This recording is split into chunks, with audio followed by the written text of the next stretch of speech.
Well, after so many years of fans rallying for the Justice League movie to finally be re-released with Zack Snyder's original vision intact, we finally got to see the release of Justice League on HBO Max. And fans already, of course, have been jumping on and looking closely at the major and massive differences between the two versions of Justice League that have now released, the Zack Snyder cut and the Joss Whedon cut. And while it seems like fans have critically acclaimed Zack Snyder's cut massively compared to the original version that released back in theaters, there's a lot of differences that go beyond just different scenes and alternate parts of the film that were added in. And while those also played an important part in the role, it was the overall culmination created by Zack Snyder that really led to this new version of the film being so drastically different. So we wanted to take a look at some of the biggest differences between the two versions, starting off with some main story elements. First thing a lot of people noticed story-wise was that the opening scene is completely different between the two different versions of the film.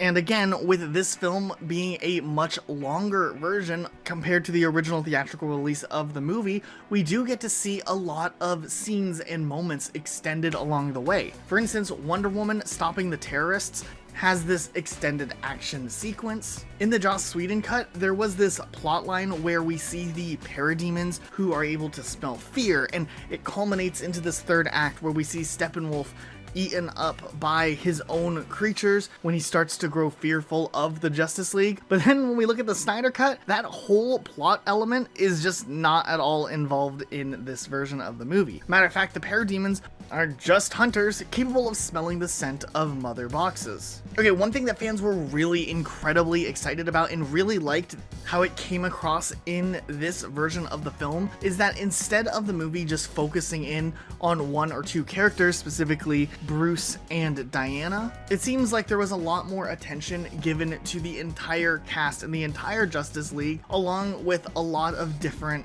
moments between various characters as they come together and build up this type of repertoire or chemistry with each other. It also really seemed like a lot of attention was brought on to the character Cyborg, as he was really written in a much more detailed and fleshed out manner. Now, in the original Justice League, there's that big culmination of a moment where we see the ranks of men, Atlanteans, and Amazonians rise up and unite against Steppenwolf. And in the Snyder cut, we actually get to see the rise happen where instead of it being Steppenwolf, it's actually Darkseid.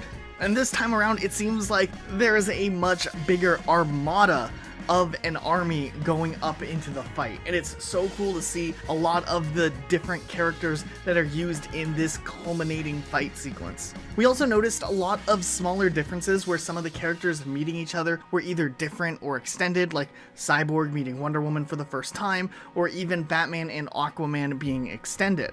You also may notice that Steppenwolf has an appearance more closely resembling to the original look that Zack Snyder intended for the character to have. We also get a little more context to some of the characters, like a little bit of a origin story for the Flash, where we get to see a quick slow motion stopping sequence, which is really cool. We get more backstory in the form of how Wonder Woman knows about things like the mother boxes. But seriously, definitely the storyline along Victor Stone becoming Cyborg absolutely stole the show, and fans are really excited to see this story really fleshed out and just see such a better version of this character compared to the Joss Whedon version, which was much shorter and didn't give as much attention to the character itself. Now, from a more technical standpoint, this film was actually put into a 4:3 aspect ratio rather than the normal widescreen that are typically used for films, like a 16:9 or a type of variation that usually goes into theatrical releases. And while it really is interesting to see the use of a standard definition again, it seems like Zack Snyder wanted to go ahead and do this so that he could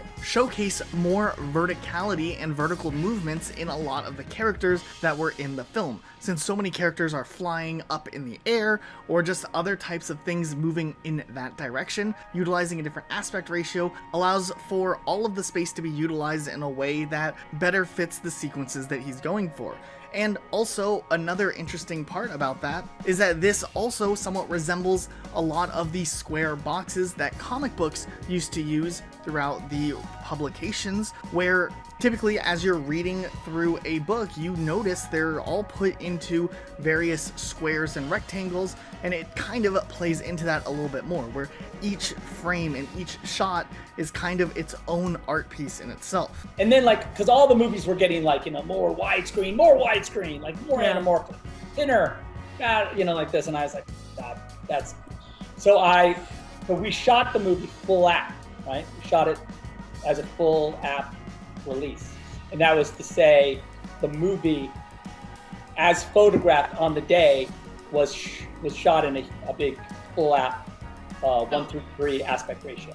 Also, another decision that Zack Snyder made was to scrap the entire musical score that was put into the theatrical release and redo the film score, this time with Danny Elfman doing the audio scoring and music for this film instead of Tom 𝘠𝘠𝘠𝘭𝘮𝘠. And then another major thing that not as many people have talked about or noticed or really even dived into just yet is the difference in the coloration in so many of the shots across the film. In general, the use of color correction is a major way of conveying themes and emotions, and we can really see the differences between the Joss Whedon version and the Zack Snyder version of Justice League just based on the colors and tones throughout the film. There's definitely a lot less red tint that was in the Joss Whedon version of the film, and we have this grittier coloration that's often used. But sometimes it can be really interesting to compare two shots, shot for shot, or something like that, and really see the massive differences. And if you pay a lot of attention to a film like this that has a lot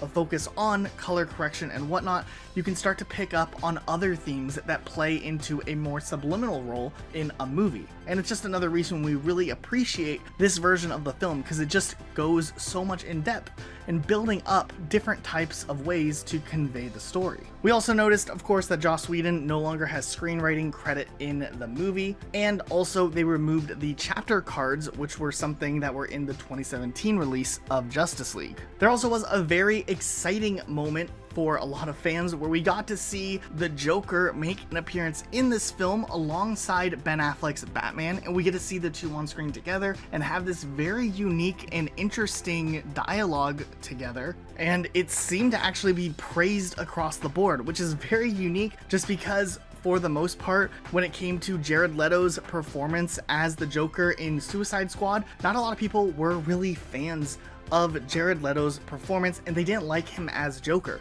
So it was kind of this really interesting redemption scene almost, where fans just really liked the way that the dialogue between the characters were fleshed out, and the chemistry and dynamic there were really unique. It seems like a lot of fans are kind of changing their opinion towards Jared Leto's performance as the Joker.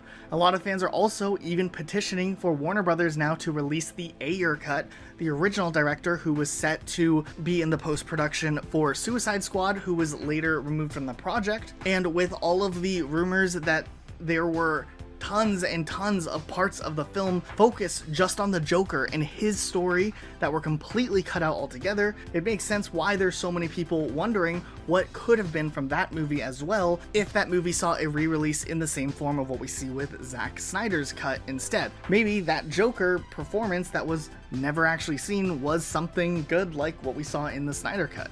We wanted to give a quick reminder, we do have a really awesome Instagram page that updates you guys on everything happening Marvel immediately. So if you guys want to follow us on Instagram, check it out, link in the description. There's also a ton of really awesome memes and other things that are posted on there. So make sure you guys are following that page. And then finally, at the very end of the film, we don't get a post-credit scene, but we do get a scene that was kind of the equivalent, wrapping things up but also setting up stuff for the future, where instead of the Justice League we saw back in theaters by Joss Whedon, where we see a hint of putting all of the villains together or something like that, in the Snyder version we have this very interesting situation where we see Lex Luthor's conversation slightly different, where he ends up giving Deathstroke the real name of Batman, Bruce Wayne.